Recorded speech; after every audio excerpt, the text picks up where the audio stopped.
Burkina Faso is on edge, and its young leader just dodged a bullet, literally. Ibrahim Traore, the country's president, survived a deadly assassination attempt that was part of a larger, high-stakes coup plot. Now, in a stunning twist, Russian special forces have landed on the ground to protect him. That's right, Russian commandos in West Africa. So what's going on here? What's Russia doing in Burkina Faso? And who are they really protecting Traore from? Let's break this down. The political situation in Burkina Faso is spiraling.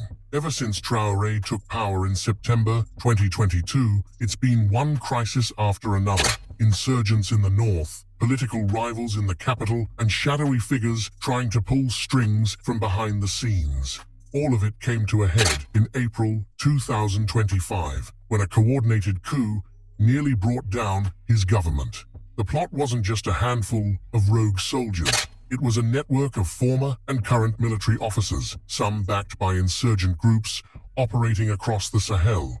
Their goal, not just to remove Traore, but to dismantle the entire regime he's trying to build. And here's where things take an international turn. Traore's response to the coup attempt was fast and calculated. He turned to Moscow. Within days, Russian special forces arrived to bolster his security and lock down key government sites. That move shocked many and raised even more questions. Is this the beginning of a new alliance, or is Traore simply desperate, pulling in foreign muscle to keep his grip on power? Either way, one thing's clear. Burkina Faso isn't just fighting a domestic battle, it's become a front line in a much bigger geopolitical game, and the stakes are only getting higher. Nobody saw it coming. Another plot to take out President Ibrahim Traore uncovered just in time. But this wasn't the first, and if history's any clue, it won't be the last. Traore's been a target ever since he took power. Coup attempts, assassination threats, and mounting pressure from every angle. It's been a constant fight to stay in control. But this time, with the danger hitting too close to home, Traore made a bold and controversial call. He brought in Russian commandos to protect his government. That move sent shockwaves through the region. This wasn't some symbolic show of strength. These Russian special forces are the real deal. Elite, battle-tested, and trained for high-risk operations. They were brought in with a clear mission: keep Traore alive and his government standing. They're not just standing around palace gates either. They're actively securing top officials, protecting critical infrastructure, and reshaping how Burkina Faso responds to threats. From the presidential compound to military bases, the Russians are tightening the net around Traore. And anyone thinking of coming for him again will have a much harder time. But there's more to this than just security. These Russian operatives are training Burkina Faso's military from the ground up. Everything from advanced tactics to counterintelligence to surveillance. The goal: build a force that can hold its own against insurgents and traitors alike. And so far, it's working. The local forces are sharper, stronger, and better prepared for what's coming. And make no mistake, this partnership is changing the game. Traore's decision to lean on Moscow signals a major shift. For decades, Burkina Faso relied on Western powers, especially France, for military aid and diplomatic backing. Now, that chapter might be closing. By turning east, Traore is aligning with a new global player that's quickly expanding its footprint across Africa. Whether this alliance saves his presidency or drags the country deeper into international conflict remains to be seen. But one thing's for sure, the stakes have never been higher. For years, Burkina Faso was in step with France, part of a larger, Western-led effort to fight insurgents across the Sahel. French troops were stationed on the ground, running counter-terror operations and backing local forces. But that alliance, it's crumbled. The trust eroded fast. Traore's government started seeing France not as a helping hand, but as a roadblock. The frustration wasn't just local, it mirrored a broader wave of discontent with Western involvement across Africa. When France began pulling out of neighboring Mali, the writing was on the wall. Burkina Faso didn't just drift away from the West, it pivoted hard toward Russia. And Russia, they were more than ready to fill the gap. Unlike Western powers, who often tie their aid to political conditions, Russia's pitch was simple. We'll help, no strings attached. For leaders like Traore, under siege from insurgents and surrounded by political enemies, that offer was hard to refuse. But let's be clear, Russia's move isn't just about saving one African president. It's about strategy. It's about long-term influence.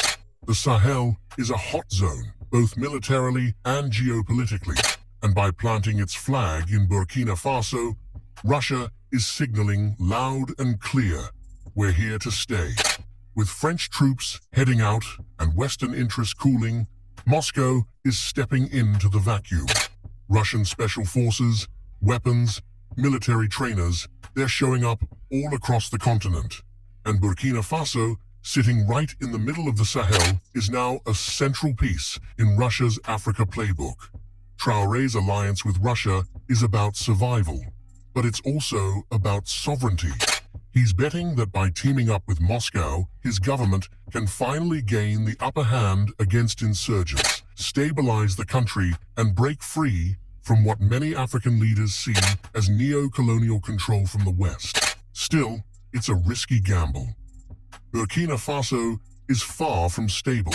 Insurgent groups remain active. Political rivals are watching closely, and the pressure hasn't let up. Russian boots on the ground may keep Traore safe for now, but can they help fix the deeper issues tearing the country apart? That's the big question, and maybe an even bigger one. Does Russia actually care about Traore's long-term future, or is this just another chess move in their growing global game? Stick with us as we unpack that next. Don't forget to like, share, and subscribe for more content on Black history. Alliance with Russia isn't just about survival, it's about sending a message. On the surface, it might look like a desperate pivot in a time of crisis, but dig deeper and you'll see a bigger story playing out. One where Burkina Faso is challenging the grip of Western powers, especially its former colonizer, France. This shift isn't just strategic, it's symbolic. It's about reclaiming control and reshaping who gets to call the shots in West Africa.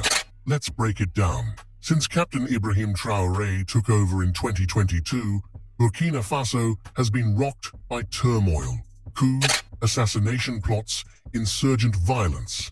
And in the eyes of many Burkinabés, one constant looms in the background: Western interference, especially from France. What was once seen as a security ally has come to be viewed as a foreign force with its own agenda. There's a growing belief that France's military presence, far from protecting the region, has only deepened instability. Operation Barkhane, the French-led counterinsurgency mission, was supposed to help, but insurgent attacks have continued, even worsened. To many, French troops haven't brought peace, they've brought resentment. That's where Russia comes in, and why it suddenly makes sense. Unlike the West, Russia isn't preaching democracy or attaching conditions to its aid. It's offering what Traore needs most: military muscle and strategic backing, without the political lectures. In a world where Western promises have fallen flat, Russia's no-strings-attached approach feels like a breath of fresh air to leaders trying to chart their own course. To Traore and others in the region, this isn't just about choosing allies, it's about choosing freedom. Freedom from foreign influence, from imposed systems, from the lingering weight of colonialism dressed up as partnership. Russia sees this too, and it's seizing the moment. With Western forces pulling back and local trust in the West at a low point, Russia is stepping in with weapons, training, and the message that it's willing to work on Africa's terms. For Burkina Faso, it's more than a shift in foreign policy. It's a stand, and possibly the start of a new chapter. But here's the big question. Is Russia really a partner, or just the next power waiting to pull the strings? Stick around as we dig into that next. And don't forget, like, share, and subscribe for more insight on Black history, African politics, and the forces shaping the future of the continent. At the heart of Burkina Faso's pivot to Russia lies a simple truth. Both nations see the same adversary, the West. For decades, Western powers have claimed to champion democracy, human rights, and stability in Africa. But to many leaders on the continent, those words ring hollow. Behind the lofty promises, they see a different agenda, one built on control, resource extraction, and political meddling. And frankly, they're over it. Russia, on the other hand, is pitching itself as something different, a global counterweight to the West's dominance, where the West brings conditions, lectures, and a history of colonization. Russia offers partnership, respect, and military support with fewer strings attached. For Burkina Faso, aligning with Russia isn't just about firepower, it's about independence. By working with Moscow, Traore's government is sending a loud, clear message. We're done being told what to do by our former colonizers. This isn't just a military alliance, it's a political stance. It's a declaration that African nations are ready to make decisions based on their own interests, not Western approval. But there's more to it than politics. Burkina Faso is rich in gold and other valuable natural resources, assets that for too long have benefited outsiders more than the people who live there. Russia's growing presence in Africa includes investments in mining, energy, and infrastructure. And for a country like Burkina Faso, that could mean turning its own wealth into real national strength, not just another chapter in the story of foreign exploitation. Russia sees opportunity here too. African nations offer resources, alliances, and influence in a global system where Moscow is constantly looking to outmaneuver the West. So it's no surprise that they're stepping in with training, troops, and investments, not just to prop up a friendly government, but to plant deeper roots in Africa's future. There's also a powerful emotional current running underneath this shift, the desire to break free from colonial shadows. During the Cold War, the Soviet Union, and now Russia, often took the side of post-colonial countries. For many African leaders, Russia seems to get it in a way the West never has. But let's not forget the immediate reality on the ground. This is also about survival. Burkina Faso is in crisis. Insurgent groups are attacking villages, destabilizing regions, and threatening the central government. The West? It's backing off. Traditional allies like France have scaled down their military presence. The promises of help haven't materialized, and Traore can't afford to wait. That's where Russia steps in. No red tape, no lectures, just boots on the ground and weapons in hand. To Traore, this isn't about ideology, it's about holding the country together. And right now, Russia is the only major power offering real, tangible support without demanding political concessions. So here's the bigger question. Is this a turning point for Burkina Faso? A new path to sovereignty and strength, or just another dangerous game of foreign influence, wrapped in different packaging? Something big is happening in West Africa, and Burkina Faso is right at the center of it. As France and other Western nations pull back from the Sahel, pushed out by growing anti-colonial anger and public frustration, Russia is sliding in to take their place. And Burkina Faso, it's leading the charge in this new chapter, setting an example for other nations that are tired of being caught under the thumb of former colonial powers. This isn't just a local shift.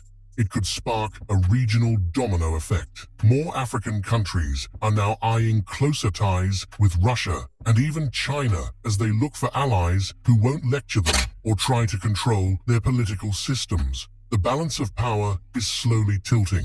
What we're seeing could be the early signs of a new geopolitical era in Africa, one where non-Western powers take the lead. But for now, let's bring it back to the ground in Burkina Faso, where things are anything but stable. Captain Ibrahim Traore, the young and bold leader who rose to power in 2022, has already survived multiple coup attempts. With Russian commandos now backing his regime, he's managed to hold on to power, for now. But the road ahead is steep, and the pressure is mounting. His government is caught in a storm of problems. Violent insurgencies, deep political divisions, and constant international scrutiny. Even with foreign military support, Traore is in a race against time, trying to prove he can stabilize a country on the brink, while showing the world that Burkina Faso won't bow to outside control. One of his biggest challenges? the relentless wave of attacks by insurgent groups across the Sahel. These aren't just isolated incidents. They're part of a widespread campaign of chaos, targeting military bases, government officials, and innocent civilians. The violence has displaced more than 1 million people, and it's threatening to tear the country apart from within. That's why Russian forces are now on the ground. This isn't just about politics, it's about survival. Russia's elite commandos weren't brought in for show. They're there to protect Traore personally, secure key institutions, and help the military push back against the insurgent threat. It's a high-stakes gamble, but in the face of growing violence and dwindling Western support, Traore sees it as the only play left. So now the real question is, can he pull it off? Can Traore turn Russian backing into lasting stability, or is he simply buying time in a fight that's far from over? Stick with us as we dive deeper into this unfolding power shift.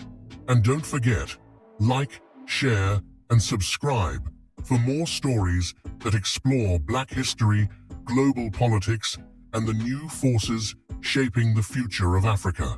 So far, Russian boots on the ground have helped shield Captain Ibrahim Traore and his top officials from immediate threats. But let's be real, foreign commandos alone aren't going to fix Burkina Faso. What's unfolding here is way deeper than just palace security or guarding a convoy. The real battle lies in the roots of the chaos. Poverty, broken infrastructure, lack of jobs, and a government struggling to reach the people in the hardest-hit regions. Until those issues are addressed, the insurgencies won't stop, and no amount of outside firepower can change that. At the same time, Traore is fighting another war, the political one. Since taking office, his regime has faced resistance from all directions: elite political insiders, competing military factions, and civil society groups who aren't sure he's the leader they can trust. The country's economic struggles only add fuel to the fire, with prices soaring, services disrupted, and daily life growing harder for ordinary people caught in the crossfire.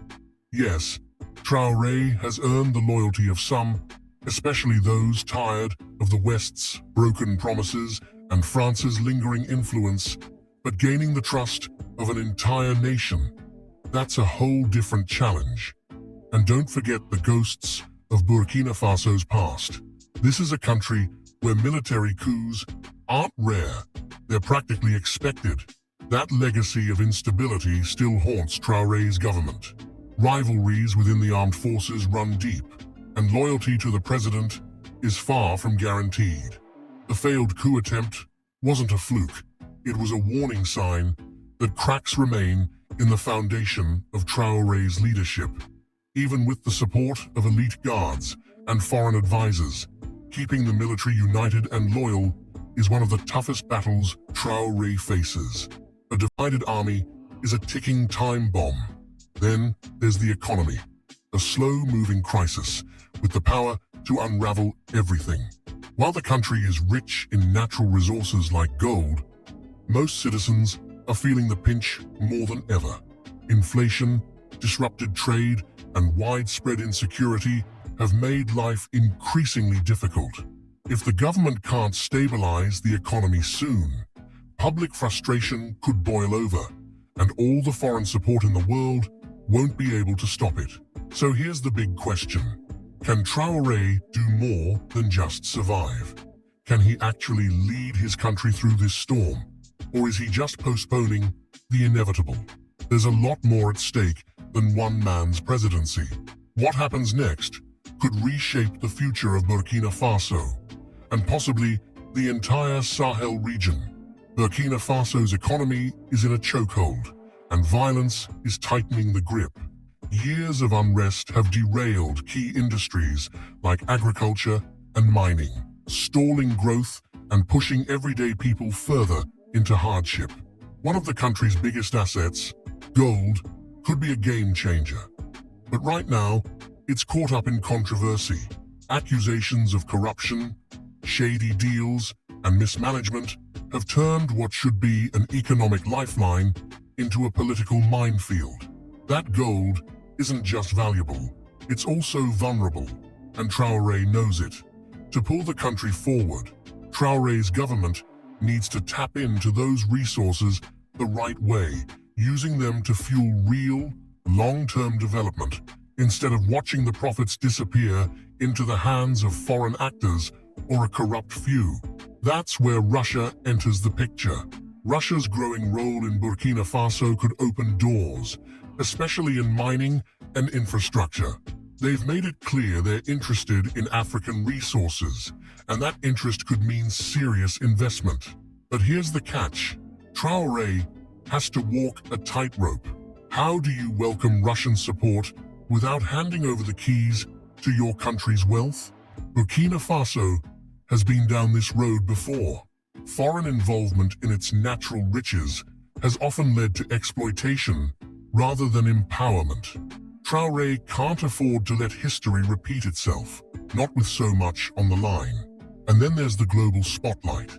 Traore's pivot toward Moscow might be buying him military backup and some breathing room at home, but it's also raising eyebrows abroad. Western powers, especially France, aren't exactly thrilled to see Russia expanding its footprint in the Sahel.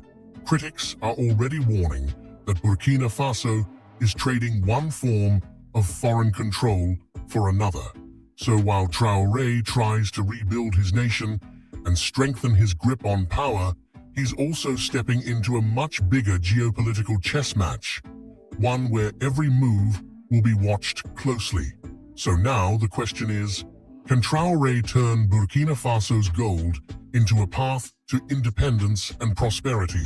Or is he setting the stage for a whole new kind of foreign entanglement? As Western nations start pulling back from Africa, especially with China and Russia stepping up their influence, Burkina Faso's decision to turn its back on France could come at a steep cost. The shift might win Traore some short-term leverage, but it could also leave the country more isolated on the world stage. That's a risk he can't afford to ignore.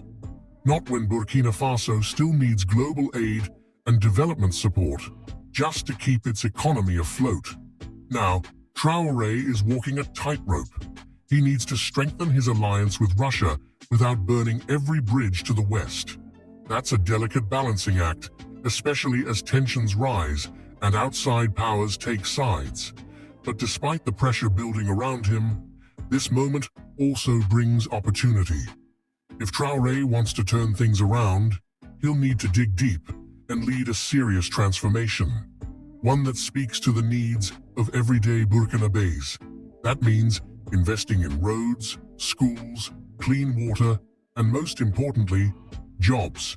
It also means tackling the corruption and human rights issues that have held the country back for years. To truly secure Burkina Faso's independence, not just from France, but from any foreign control, Traore must show he's serious about reform. That's the only way to build a future where the country can stand on its own while still working with global partners. But here's the big question. Can Traore actually pull it off? Will his bold moves save Burkina Faso, or put a target on his back? Is this the beginning of a new chapter, or just another turn in a long, chaotic story? We want to hear what you think. Drop your thoughts in the comments. Is Traore making the right black culture? On May 17, 2025, the air in Ouagadougou crackled with historical resonance as Burkina Faso unveiled a monument to a man whose legacy transcends time, Captain Thomas Sankara. Dubbed Africa's Che Guevara, Sankara was a revolutionary leader whose bold vision for a sovereign, anti-imperialist, and egalitarian Burkina Faso cost him his life in a 1987 coup. Nearly 4 decades later, his spirit loomed large over the nation as President Ibrahim Traore's government inaugurated a towering mausoleum honoring Sankara and his 12 slain companions.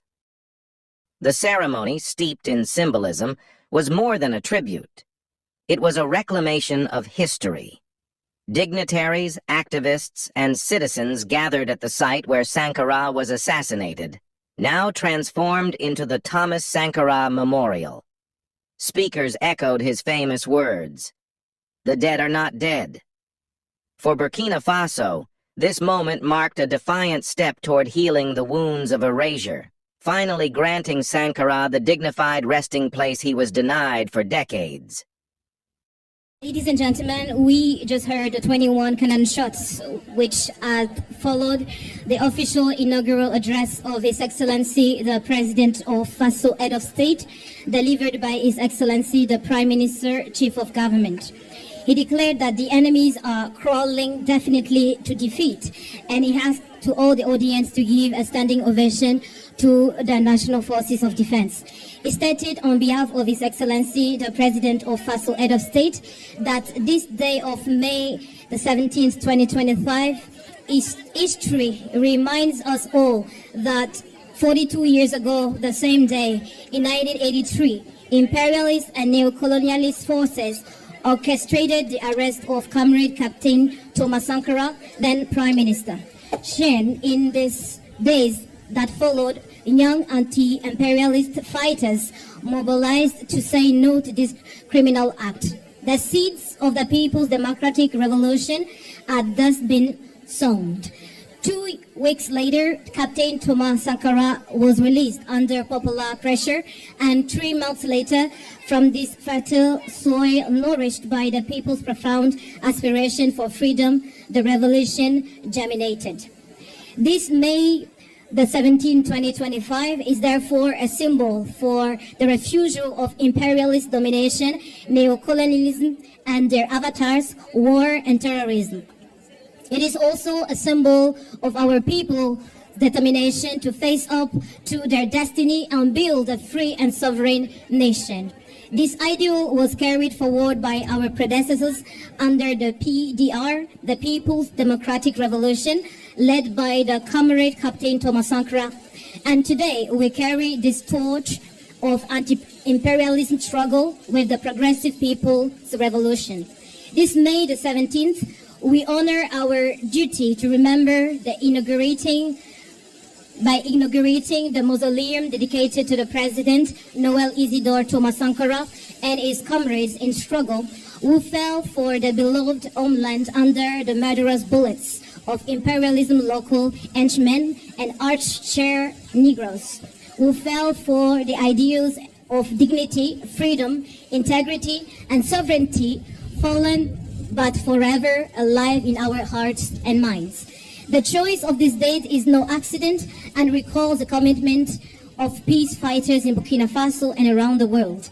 It is not then a reunion of sad memorial, but it is to celebrate the heroism of those who fought for the integrity of the nation. This mausoleum marks the start of the major Thomas Sankara Memorial Project, which will be built over an area of around 14 hectares, along with many other infrastructures. The Thomas Sankara Memorial is conceived not only as a place of remembrance, but also as a space for reflection, education, inspiration, and action. Its vocation is to keep the flame of the revolution burning and to remind the world of Captain Thomas Sankara's struggle to break the chains of slavery and imperialist domination and to emerge from oppression. This project is intended to be Pan-African and popular because Thomas Sankara himself was a global icon. It therefore invites everyone to make their contribution to the memorial. It decided on this special occasion to name streets after the 12 companions of President Thomas Sankara. He congratulated the committee, the international committee, and despite the difficulties inherent in revolutionary commitment, they have remained worthy and active in perpetuating the ideals of the father of the August Revolution. He saluted the determination of former companions who have remained faithful to the cause, of civil society organizations, and of all patriotic Pan-Africanist activists here and abroad. It did not pass over in silence the tireless and immeasurable efforts of comrades in different countries around the world who have contributed to the success of this international committee.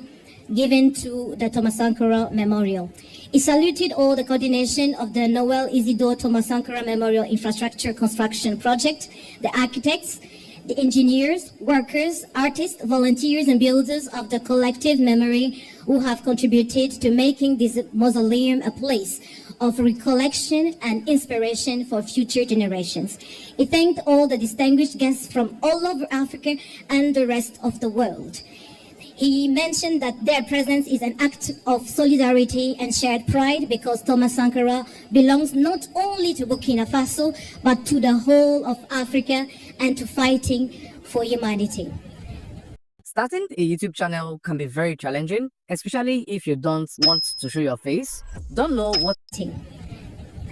As their heirs of this struggle, he said that we are all aware of the responsibility we bear in these times of crisis.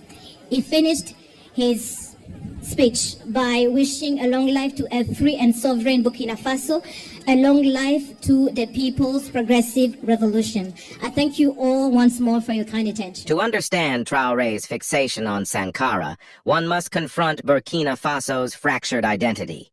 Since Sankara's 1987 assassination, the nation has oscillated between coups, insurgencies, and Compaore's corrupt reign. Traore, a career soldier, recognized early that Sankara's ghost held unparalleled power to mobilize the masses. By exhuming Sankara's legacy, literally and figuratively, he tapped into a visceral yearning for national pride.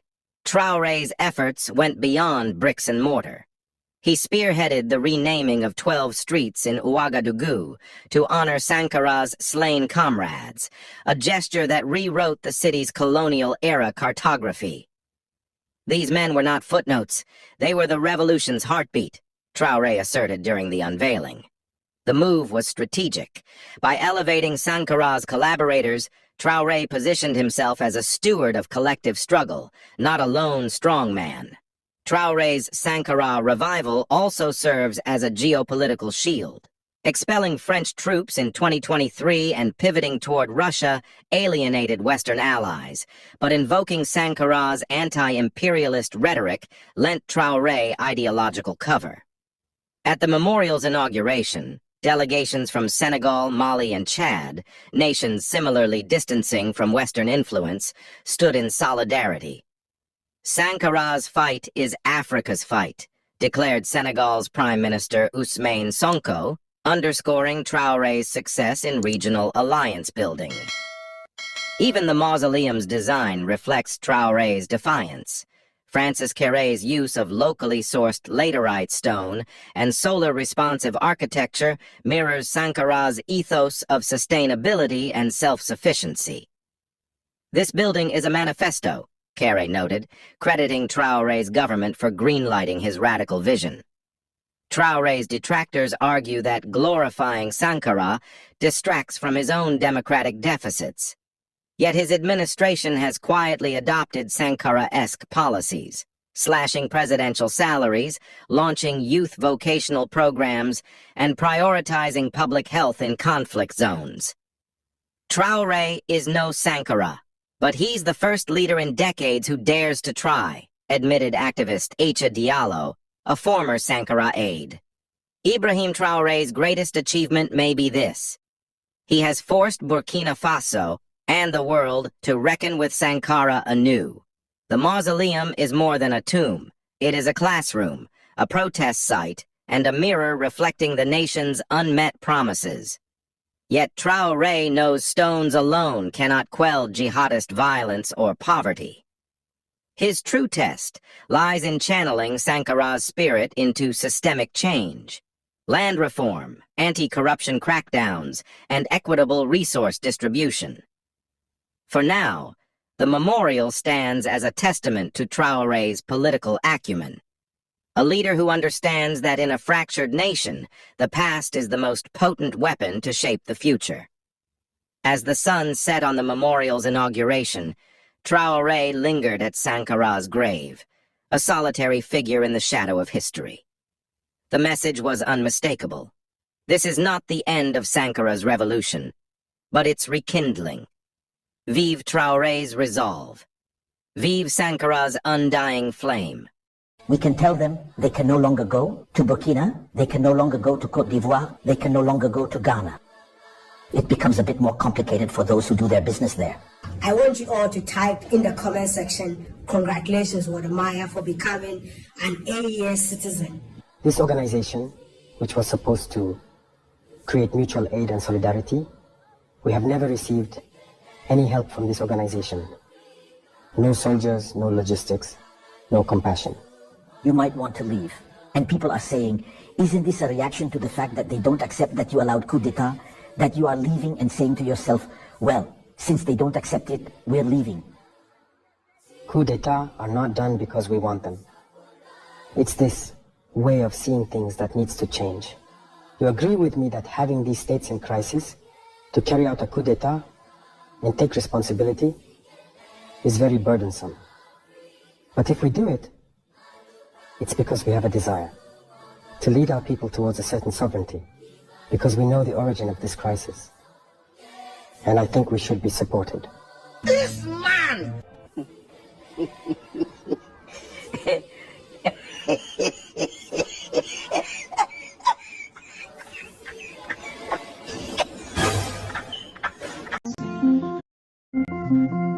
Yorùbá TV 247 ẹ bá wa dá sí. Ìpolówó ọjà tó kájí wọlé ẹ bá wa dá sí. Ọ̀rọ̀ lórí orílẹ̀-èdè Yorùbá gbogbogbò ẹ bá wa dá sí. Ẹ̀yin ará mi ẹ súnmọ́ bí ẹ jẹ́ ká jọ pín ẹ bá wa dá sí. Yorùbá TV 247 ẹ bá wa pín.